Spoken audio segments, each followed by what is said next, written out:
Welcome back to Around the League. Among the big NFL stories in 2010 has been the league's increased emphasis on players' safety, the crackdown on helmet-to-helmet contact, such as that hit by James Harrison that resulted in a $75,000 fine.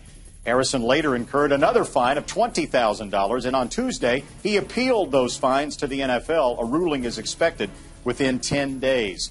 This week, Green Bay safety Nick Collins became the fifth player fined at least $50,000. Early in the season, Harrison was also fined another $5,000, bringing the total of his penalties this season to an even $100,000. Harrison's teammate, Troy Polamalu in Pittsburgh, appeared Tuesday on Around the League, and he voiced concerns about the crackdown. You know, I'm all for protecting players. But I think that the essence of football should always be maintained. My comments regarding the commissioner was just saying that there needs to be a more democratic process in the findings. I think current players should be involved, as well as former players, as well as front office people, coaches involved as well. I think the more voices that are heard, the better, given especially $50,000 fines, $75,000 fines. It's a lot of money we're talking about. Joining us now is the NFL's Executive Vice President of Player Operations, Ray Anderson, who's been the point person, at least publicly at least, for this increased emphasis on player safety. Ray, thanks for being with us. Can you express those concerns that Troy Polamalu just addressed?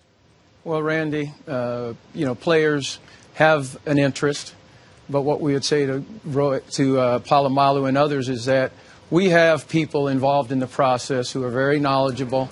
The notion of players, current players, and coaches being involved presents a conflict of interest that the competition committee has not been favorable to. So we think we have a fair, objective process with former players like Merton Hanks and folks who have been around football involved in looking at these plays and making determinations. So we're comfortable with the process, which, by the way, is a process that is done in conjunction with the Players Association participation, including our appeals officers that are jointly appointed. Ted Cottrell and Art Shell are jointly appointed officers. So we think the process is fair, and we will endeavor to keep it that way. Well, let's crank up the video and take a look at a couple of the high-profile incidents that we saw last Sunday night. The Nick Collins $50,000 fine occurred on this hit on Roy Williams. The NFL regarded this hit as flagrant. Now, Mike McCarthy claimed that Collins hit him in the back initially, then went up to his helmet. What did the NFL see here? Well, we saw helmet contact. The rule states that with a defenseless player, defenseless receiver, as in this case, even if the original contact is not on the helmet, if it hits the helmet, it's a violation. We happen to see this play and believe that, in fact, there was helmet-to-helmet contact initially, and hence the fine. And one of the scariest episodes of the NFL season so far took place on Sunday when Austin Collie of the Colts had to be carted off the field. Fortunately, he had only a concussion. I say only, that's pretty serious. But the Eagles' Kurt Coleman wasn't fined for that hit. Explain. Well, we've said all along that every case is different and it will be judged on its own facts and circumstances. We felt in this case that the player was propelled into Coleman by his teammate. Therefore, you could not hold Coleman responsible, certainly not to the level of a fine. At the same time, we have instructed our officials to err on the side of safety and throw the flag in these situations so that we can make sure we are erring on the side of the safety. So while it was a foul on the field, didn't necessarily make it a finable offense. And in this case, Coleman was not able to avoid the contact, and hence he was not fined. Now, Ray, I know fans as well as players are interested in this. Can you take us through the process that the NFL employs each week to monitor the game action and then to adjudicate any possible penalties? Be happy to. Every game of every play of every game is monitored internally by technicians in the command center.